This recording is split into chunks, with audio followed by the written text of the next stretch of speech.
నాకు ఏ ప్రాబ్లమ్ లేదని లాస్ట్ వీడియోలో చెప్పాను కదా! అలానే అనుకుంటూ 1½ ఇయర్ అయితే గడిపేశాను. నాకు పీసీఓడీ ఉందని తెలియకుండానే 1½ ఇయర్ అయితే గడిచిపోయింది. ఈ 1½ ఇయర్ కూడా అప్పట్లో నాకు తెలిసిన వైద్యం ఏంటంటే పీరియడ్స్ రావాలి అంటే పపాయ తింటే చాలు పీరియడ్స్ వచ్చేస్తాయి అనుకునే అంత కొద్దిగా చైల్డిష్ మెంటాలిటీ అనమాట. సో నేనేం చేసేదంటే ఎవ్రీ మంత్ పపాయ తినేసేదాన్ననమాట. ఎక్కువగా పపాయ జ్యూసెస్ తాగడం అలా చేస్తూ ఉంటే నాకు పీరియడ్స్ అయితే రెగ్యులర్ గానే వచ్చాయి. అది మెడిసిన్ ఎఫెక్టో తెలీదు, అది పపాయ వల్ల తెలీదు గానీ 1½ ఇయర్ వరకు నాకు ఏ ప్రాబ్లం అయితే లేదు. అమ్మా హాయిగా సాఫీగా గడిచిపోతున్నాయి. పీరియడ్స్ రెగ్యులర్ గానే వస్తున్నాయి. కరెక్ట్ గా నాకైతే మ్యారేజ్ సెట్ అయ్యింది. హ్యాపీ ఎంగేజ్మెంట్ అయిపోయింది. డేట్ కూడా ఫిక్స్ చేసేసారు. ఇంకా మ్యారేజ్ కి 16 days ఉందనక నాకు పీరియడ్ రావాల్సి ఉంది. కానీ పీరియడ్ అయితే రాలేదు. పీరియడ్ కోసం వెయిట్ చేసి ఆల్మోస్ట్ ఒక 5 days లో ఇంకా మ్యారేజ్ అనగా చూసాము. అప్పటికి కూడా నాకు డేట్ రాలేదు.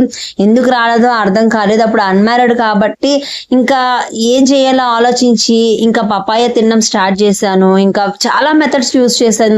ఎన్ని మెథడ్స్ యూజ్ చేసినా సరే నాకు పీరియడ్ రాలేదు. అసలు నాకు అర్థం కాలేదు ఏమైందా అని చెప్పేసి.